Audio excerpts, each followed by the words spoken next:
శ్రీకాకుళం జిల్లా టెక్కలి మండలం రావివలస అంటారు ఈ ప్రదేశాన్ని, ఈ ఊరిని.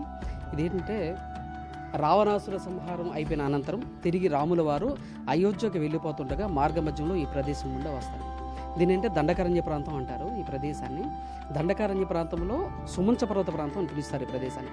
ఇక్కడికి వచ్చేటప్పటికి వానర వైద్యులైన సుషేనుల వారు రాముల వారి దగ్గర ఆజ్ఞ తీసుకొని తపస్సు చేసుకుంటారు. వీళ్ళందరూ అయోధ్యకు వెళ్ళిపోతారు. అంటే రాముడు తన పరివారంతో సహా తిరిగి అయోధ్యకు వెళ్ళిపోతారు.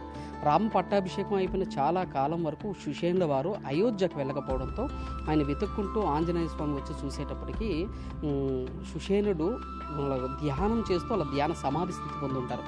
అంటే ఆయన పార్థివ దేహం మాత్రమే ఉంటుంది. వెంటనే ఆంజనేయ స్వామి చాలా బాధతో విలపిస్తూ ఒక గొయ్యి ఏర్పరిచి ఆ గోతులో సుషేనుల వారి పార్థివ దేహాన్ని పెట్టి ఒక జింక చర్మాన్ని కప్పి తిరిగి అయోధ్యకు వెళ్ళి రాముల వారిని సీతమ్మ వారిని తీసుకొస్తారు. రాముల వారు వచ్చి ఆ జింక చర్మం తీసి చూసేటప్పటికి సుషేనుల వారి పార్థివ దేహం విచ్ఛిన్నమై దాని నుంచి ఒక శివలింగం ఉద్భవించి ఉంటుంది. అది మల్లెపూలతో కప్పబడి ఉంటుంది. అలాగే అజినము అంటే సంస్కృతంలో చర్మం అని అర్థం. ఈ అజినము మల్లెపూలతో కప్పబడింది కాబట్టి మల్లికార్జునుడు అని చెప్పి రాముల వారు నామకరణం చేస్తారు. వశిష్ఠ మహర్షి ఆధ్వర్యంలో కార్తీక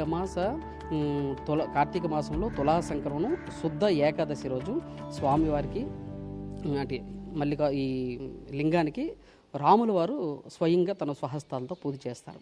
అలా పూజ చేస్తుండేటప్పుడు ఈ లింగం యొక్క పరిమాణం అనేది ఎదుగుతూ ఉంటుందన్నమాట.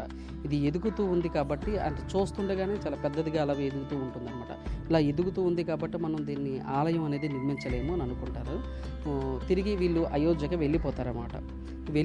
వెళ్ళిపోయిన తర్వాత ద్వాపర యుగంలో దేశ సంచారం చేస్తూ అర్జునుడు ఇక్కడికి రావడం, అర్జునుడు స్వామివారి కోసం అక్కడ ఈ లింగాన్ని చూసి తపస్సు చేసుకుంటారనమాట. స్వామివారి ప్రత్యక్షమై ఏ వరం కావాలని అర్జునుడికి అడగగా ఆయన కలియుగంలో కూడా నీ పేరు వెనుక నా పేరు వచ్చేటట్టు వరం ప్రసాదించమని అడుగుతారు. ఈ మల్లికార్జునుడు అర్జునుడి పేరు మీదుగా మల్లికార్జునుడిగా రూపాంతరం చెందేదనమాట. ఏంటంటే దీనికి ఆలయం అంటూ ఏమీ లేదు. ఎండతో వానలో తడవటం వల్ల ఎండల మల్లికార్జున స్వామి అని చెప్పి పేరు. అయితే కలియుగం వచ్చేటప్పటికి టెక్కలి రాజావారు హరిచందన బృందావన జగద్దేవని ఆయన స్వామివారికి 3 సార్లు గర్భాలయం నిర్మించడానికి ప్రయత్నిస్తారు.